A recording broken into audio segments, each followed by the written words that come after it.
तो सहायक रहता है। भूत की तरह नहीं कि वचन बदलो 1 साल रहूंगा 5 साल रहूंगा, उसके वक्त के बाद में 5 साल से ज्यादा आपको वश में नहीं रख सकते, फिर दूसरे भूत को वश में करना पड़ता है, फिर तीसरे भूत को वश में करना पड़ता है। मगर वह एक दूसरे प्रकार का जीवन है जो मैं आपको उचित नहीं समझता। वह संन्यास के लिए तो ज्यादा उपयुक्त है, गृहस्थों के लिए ज्यादा उपयुक्त नहीं है। और कई लोग भूत साधना करते हैं, इसको मना नहीं है, गृहस्थ में कोई उसमें गलत नहीं है, नौकर रखना कोई गड़बड़ नहीं है। मगर नौकर आपको दिखाई देगा, जो आप कहेंगे वो आपका काम कर लेगा, मगर उसको बराबर काम में जोतना पड़ेगा। और जब मैं थक जाता कोई काम नहीं होता तो उसका तो पेट पे चढ़ नीचे उतर, बस खत्म, ये काम कर, बस पेट टूटना नहीं चाहिए। जब तक मैं ऊपर चढ़े फिर नीचे उतरे, फिर ऊपर चढ़े। उसने कहा कब तक? मैं जब तक मैं कहूँ तो चढ़ता। अब देवदारू के पेड़ होते लंबे लंबे हिमालय में, अब वो थक के चूर, मैं कुछ नहीं, कुछ सोचना ही नहीं है, जो आज्ञा दी वो करता रहे। उसने कहा मैं विश्राम भूत विश्राम थोड़ी करते हैं, तो जब दूसरा काम करो सौंप देंगे तुम। इसलिए उसको काम ही जोते रखना पड़ता है, कोई काम करना ही पड़ता है। और आप अगर आपको मिल जाए तो बस तू जा कुर्सियां ले आ, जाकर रजाई ले आ, चादर ले आ, मकान बढ़ा दे, तो ये कर दे, भूत बेचारा दुखी हो जाएगा तुमसे। तुम्हारे पास हरि अनंत, हरि कथा अनंत, तुम्हारे पास कथा अनंत है। तो गोरखनाथ ने पहली बार बैताल को साधना दी, पहली बार, और फिर शंकराचार्य ने भी वो सीखी, गोरखनाथ से सीखी शंकराचार्य ने भी, उसकी मूर्ति बनाकर उनको गुरु मानकर सन्यासी ने सीखी। इसलिए 10,000 लोगों को भोजन करा देता है। मैंने अभी 4 साल 5 साल पहले एक सन्यासी मिला था कुंभ में, वह एक झोली रखता था, लाल झोली, और उसने 10,000 लोगों को उस झोली में से मिठाई बिजने का निकाल के खिला दिया, और झोली में से मुश्किल से 4 लड्डू नहीं आए, और सैकड़ों शिष्यों ने देखा था उसको, कोई मकेला ही नहीं था, जब बद्रीनाथ से वापस आ रहा था। और वो वेताल साधना के माध्यम से, भूत साधना के माध्यम संभव है। और भूत साधना की दीक्षा वेताल सिद्धि अपने आप में उच्च कोटि की दीक्षा है, प्रयोग है, और ऐसा होने के अवसर पर ही संपन्न की जाती है। वह जीवन भर आपको कोई तकलीफ होने नहीं पाए, जो काम करें वो करे, वो दिखाई आपको देगा, स्थूल रूप से आपके सामने नहीं आएगा। आपके पास 25 लोग बैठे हैं, वो नहीं दे पाएंगे, आप जो बोलने की जरूरत नहीं है, मुंह से कहे बस मन में कि ये काम करते हैं, वो आपके सामने आ जाएगा। मीठे के डिब्बे लाओ, गुलाब जामुन लाओ, ये काम करो, वो काम करो, जैसा भी करो वह काम करेगा। ऐसे क्रियाएं कोई गलत है, कोई गलत काम करनी है, ये साधना है। यदि शंकराचार्य ने की है, गोरखनाथ ने की है, विक्रमादित्य ने की है, तो कोई गलत साधना नहीं हुई। कोई शराब पीना नहीं है, उसको शराब पीने की जरूरत नहीं है, कोई शमशान में जाने की जरूरत नहीं है। ये बात है कि आपको एक सिद्ध तो करना ही पड़ेगा, आपको उनको एक ऐसा काम सौंपे जो उचित हो। अनुचित कार्य, जहां तुम्हारी आंख गंदी हो, जहां घटिया आंख हो, वैसा आप काम नहीं करें, अपने जीवन को अपवित्र नहीं बनाएं। यह तो मैं आपको बताऊंगा भी। और दूसरी साधना शंकराचार्य ने सीखी, यक्षिणी साधना, और गोरखनाथ से दो साधना सीखी शंकराचार्य ने। गोरखनाथ उस समकालीन थे, ये सब विक्रमादित्य हुए, शंकराचार्य हुए, गुरुनाथ हुए, जैसे सूर, तुलसी, मीरा, कबीर, ये सभी नानक, ये सब एक ही टाइम में हुए। अकबर के टाइम में ये सब हुए। सूर भी उसमें पैदा हुए, मीरा भी उसमें थी, तुलसी भी उसमें थे, कबीर भी उसमें थे, नानक भी उसमें थे, रैदास भी उसमें थे। ये सभी एक ही भक्ति मार्ग में एक ही समय में हुए। 1680 और 1615 से और 1680 के बीच में 400 साल पहले, संवत 1680 80 गंग के तीर, सावन शुक्ला सप्तमी, तुलसी तजीश्वरी, तुलसी उस दिन मरे। उससे पहले सूर उसमें जवान थे, तुलसी जब मृत्यु हुई तब सूर 24-25 साल के थे। और उसी सूर से, उस तुलसी से मीरा मिली थी। मीरा ने कहा कि मैं बहुत दुखी हूं, मेरे ससुर ऐसे हैं, मेरे से मैं क्या करना चाहिए।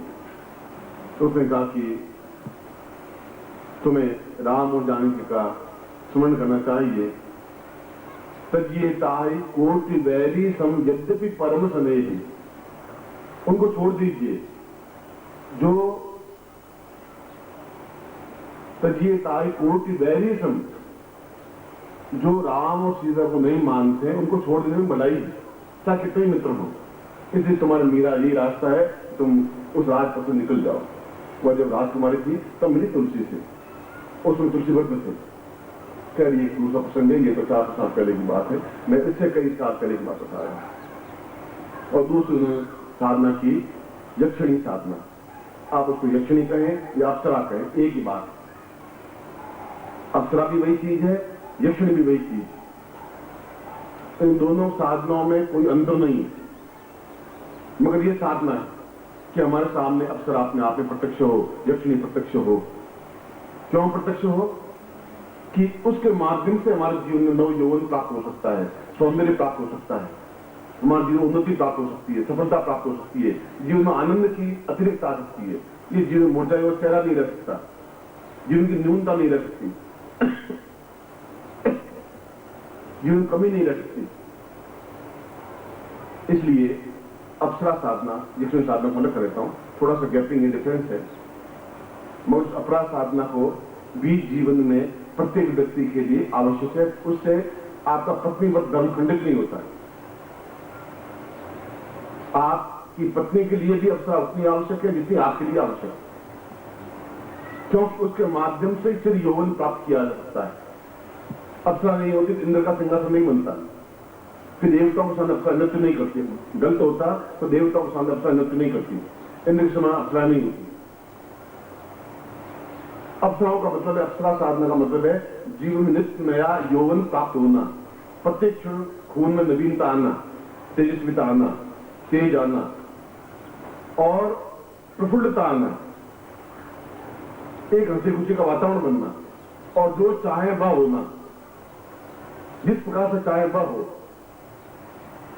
तो पूरे शरीर को दीर्घायु, स्वस्थ, अद्वितीय, मधुर और आनंदप्रद बनाने के लिए अप्सरा साधना की जाती है। जो स्वयं आनंद लेता है, और आनंद इसलिए लेता है कि उसके जीवन में पूर्णता प्राप्त होती है। पूर्णता प्राप्त होती है जब मन शुद्ध पवित्र हो, पवित्र का मतलब मनोरंजन खुश हो, जब चेहरा खुश हो, शरीर स्वस्थ हो, रोग रहित हो, आनंद का जीवन हो, मस्ती भरा जीवन हो, एक गुणगुनाहट भरा जीवन हो, धन की कमी नहीं रहे।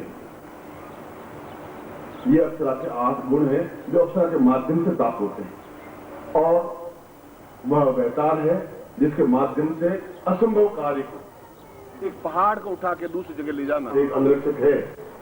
100 शत्रु सामने आ जाएंगे तो मुझे चिंता करने की जरूरत नहीं है, क्योंकि वैताल प्रति क्षण 24 घंटे आप नींद लेंगे तो वो आपका पहरेदारी करेगा। एक जीवन का सहायक और एक जीवन पूर्ण मस्ती। अगर वह नहीं है तो सहायक का क्या? आप रोगी है, बीमार है, एक सहायक नौकर खड़ा है, तो नौकर क्या काम आएगा? आप हिलडुल नहीं रहे, फड़फड़ा रहे बैठे हुए, फिर नौकर क्या काम आएगा? आप खा पी नहीं रहे तो नौकर क्या काम आ सकता है? वैसा अंतर काम आ सकता है जब आपके मन में प्रफुल्लता आ सकती है, और प्रफुल्लता बाहरी चीजों से नहीं प्राप्त हो सकती। बगीचे में जाने से प्राप्त नहीं हो सकती, होटल में जाने से प्रफुल्लता नहीं आ सकती। एक अच्छी एक नॉन मिल सकता है, डबल रोटी मिल सकती है, ब्रेड मिल सकता है, बटर मिल सकता है, ये तो मिल सकता है। प्रफुल्लता जीवन में उमंग, जोश, जवानी, ताकत, क्षमता, वो देखी नहीं आपने। जवानी तो देखी नहीं, गारंटी के साथ ही नहीं। बचपन के बाद बुढ़ापे में सीधे आ गया, बीच में जवानी का आया नहीं, अब आएगा। तो अब मैं मिलाऊं तुम्हें, अब तुम्हें वापस जवानी दिलानी होगी। पहले बचपन आया, गाल पीछे पढ़ना पड़ा, बीए करना पड़ा, एमए करना पड़ा, गाल पीछे गए, आंखों में चश्मा चढ़ गया, ऊंचे नीचे उठा करके फिर से पढ़ने पड़े, सीधा बुढ़ा पे कन्वर्ट। अरे यौवन यौवन हूं मैं तो सारे फूंक दो उड़े वहां गिरे। यौवन सारा कैसे? जवानी होती क्या है? जवानी होती है कि लात मारे पानी निकल जाए जमीन में से, उसको जवानी कहते हैं। एक जोश होता है, तूफान होता है, हिमालय पे एक टक्कर मारे तो हिमालय 4 फुट नीचे खसते, वह जवानी होती है। अब जवान देखी नहीं, इसलिए नहीं कि आपको गुरु मिले ही गुरु मिले तो पिलपिले मिले होंगे। खुद ही मरियल, वो मरियल गुरु करेंगे ही क्या? तो खुद ही मर रहा है तो मैं क्या चिंता करेगा? इसलिए जीवन में निर्भय हो, निश्चिंत हो, कहीं भी जाना है रात को अकेले चला जाता है, कोई घबराहट है ही नहीं। मुझे मालूम है मेरे पास क्या है, मुझे मालूम है मुझे मनोरंजन कैसे प्राप्त। संगीत सुनना है, आंख बंद की तो मैंने संगीत सुनाना है, अपना आप संगीत सुनाएंगे, ये अपना साधना है। और मैं हूं और पत्नी मेरे घर में बैठी कहीं जा नहीं रही, उसको मालूम है। पर उसको ये भी मालूम है कि मेरे पति विचलित नहीं हो सकते। हो सकता हूं मैं, ये बता दूं, पर कभी हुआ ही नहीं, क्योंकि उसको रखा है इसलिए कि मुझे जीवन प्रफुल्लता दे, जो पति नहीं दे सकती। पत्नी को संगीत गा, तो कहते रोटी बनाऊं संगीत गाऊं। अब तुम्हें संगीत सुनिए, फिर तवे में आग जल रही है, गैस जल रहा है, और गैस 108 रुपए का एक सिलेंडर आता है। एक गाना वाना बाद में सुनते रहना था, ये हारमोनियम लगा दो, पहले टेप रिकॉर्डर लगा दो। वो टेप रिकॉर्डर में आनंद नहीं आ सकता जो आप आंख बंद के सामने नृत्य कर रही हो और देख रही हो, वो टेप रिकॉर्डर नाच नहीं सकता। इसलिए अपना साधना जीवन में आवश्यक है, और ये मैं आपको सिखा रहा हूँ। आपकी पत्नी बैठी होगी सामने बता रहा, पत्नी को भी जरूरत है एक सहेली की, अकेलापन उसको महसूस नहीं। देखिए उस आनंद को देखिए, उस मस्ती को देखिए, वह जीवन में उल्लास देगी, यौवन देगी, प्रफुल्लता देगी, चित्त में प्रसन्नता देगी। ये प्रयोग है। और आज ग्रहण के अवसर पर, क्योंकि ग्रहण काल चल रहा है इस समय, मैंने कहा उत्तम कोटि के प्रयोग कल मैं नहीं करवाए।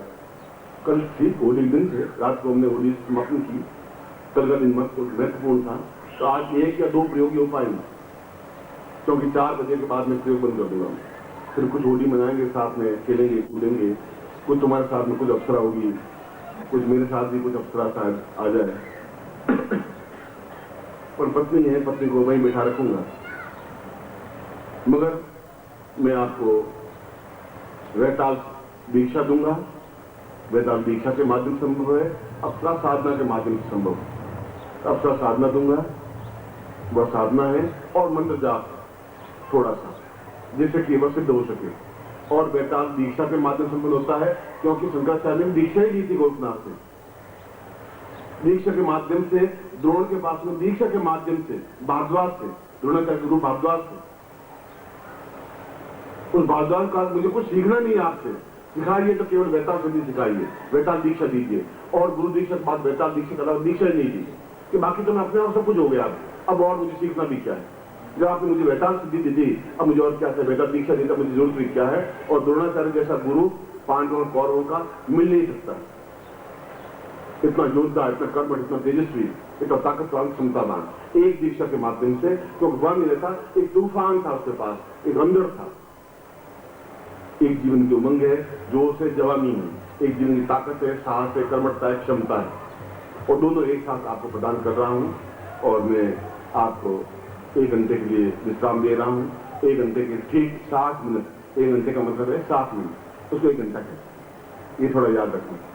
और ठीक 60 मिनट के बाद में आ जाऊंगा और ये वैताल दीक्षा दूंगा, वैताल दीक्षा, और वह मैं साधना कराऊंगा, जिसको अप्सरा साधना कहते हैं। जिसको साधना चाहिए वह ले, जिसको साधना नहीं चाहिए वह ले। ये आपकी इच्छा की बात है। मैं आपके 1 घंटे बाद आकर के दे दूंगा। मैं एक बार फिर आपको अलग से आशीर्वाद देता हूँ और कल्याण कामना करता हूँ। यहाँ से पहले प्रार्थना करें अपनी पत्नी को कि मैं अपना सिद्धि कर रहा हूँ, आप मेरे पर ठंडी नजर रखना। तो वह मैं श्लोक बोल देता हूँ, जैसा श्लोक चारवाक में बोला है। चारवाक में, चारवाक एक ऐसे, वो भी ऋषि था, चारवाक भी ऋषि था। हमने तो वशिष्ठ को ऋषि माना, विश्वामित्र को ऋषि माना, तो चारवाक को ऋषि माना। जो चारवाक ने कहा ऋणम कर्तव्य घटम कृपे, कर्जा करो और घी पियो, खूब मिठाई खाओ, कर्जा करो, बस में बहुत अच्छे देह, इस शरीर जलने वाला है, पुनरागमन को तो वापिस आएगा नहीं। इसलिए कर्जा करने के बाद में जब 80 पे लेटोगे तो सामने आके खड़ा होगा नहीं, कर्म कूटे पीछे वालों से, तुम कर्जा लेके खाते। वो तो साफ, वो तो साफ रहा है कि ये शरीर 80 के सामने कोई आके आके खड़ा हुआ है, नहीं हुआ। अब ये तुम्हारी बुद्धि ये है कि तुम कर्जा लेने की कला सीख सको। तो कर्जा एक बार लेने के बाद दूसरी बार मिलता नहीं। पहली बार आपसे कर्जा मांगी कि देख तुम्हारे मेरे संबंध 20 साल से मैं खराब हूँ, तो कोई नहीं कहे खराब हो, ऐसा करेगा ही। कोई अगर पूछ लेके खराब हूँ तो खराब है, तो मुझे कभी 500 रुपए चाहिए, ज्यादा कोई बात नहीं, 500 रुपये की बात नहीं, आप 500 मुझे दे दो, मैं तुम्हें गारंटी के साथ में अपने में लौटा दूंगा, बस एक आने तो 500 रुपये आप 500 रुपये मिठाई मिठाई दे के खाइए, दीजिए, तो एक 2 कुर्ता सिला दीजिए। अब सारा कह रहा है उसी से वापस कर्जा लेना है, मतलब यूं बात दूसरे नए नए करा, कहाँ से बढ़ाते रहोगे, बढ़ाते रहो। फिर कहना तुम्हें 500 रुपये दिए, मुझे मालूम है, पर मरूंगा नहीं, तुम्हारा कर्जा छोड़े बिना, ये बात विश्वास करो, मैं जरूर 500 उतार दूंगा। तो हाथ में तंग हो गया है, भगवान सुन नहीं रहा है। और अब सोच लो कि इस समय मतलब मेरी क्या दुर्दशा हो रही है, पेट में तकलीफ हो रही है, डॉक्टर ने हैजा कह दिया है एकदम, और कहा है कि अगर तुम तुरंत इलाज नहीं करवाया तो मुश्किल हो जाएगी, इसलिए मुझे तुम दवा लेनी पड़ रही है। और मैं अब किसको पास हूँ, दोस्तों में नहीं दोगे कोई बात नहीं, मर जाऊंगा, कोई बात नहीं। और 500 रुपये में कोई मतलब तुम्हारा मर के मरूंगा नहीं, 500 रुपये का। फिर उस वापस 500 रुपये ले आए, मिठाई खाइए और मौत करिए, फिर उसी से कर्जा लेना। अब ऐसे कोई 50 से ग्राह ढूंढ लेना। अब वो सारा 100 रुपये 500 रुपया 1000 मुंह देगा ना, जैसा मुंह वैसे तिलक, 2000 वाला 2000 तिलक, 500 वाला 500 तिलक। ये से बात करना चाहिए, बहुत शर्मा लेगी। 2 बार कर दीजिए, उतार नहीं पाया हूँ, अब मैं तुझे कुछ नहीं कह सकता। क्या हुआ आज सुबह सुबह गमगी होता, अब तुझे कह नहीं सकता, क्या करूँगा। अब माँ बहुत सख्त बीमार है और अस्पताल में एडमिट है। डॉक्टर ने कह दिया 1000 रुपये बिना इसका ऑपरेशन करूँगा, आगे चाकू लेकर कराएं। मर जाएगी, मैं क्या कर सकता हूँ, किसके पास जाऊँ, किसको रो बताओ। अब दोस्त तुम हो, मुसीबत में काम नहीं आए, दोस्त भी क्या काम था, और मरने थे, मैं क्या कर सकता हूँ। अपने शरीर को बेच नहीं सकता, मेरे शरीर इतना और पैसे थे। और माँ के समान को तीस नहीं होता, वक्त नहीं होता। और अगर है थोड़ी बहुत दया तुझमें, 1000 रुपये ज्यादा जरूरत नहीं है, और मैं उतार दूंगा, विश्वास।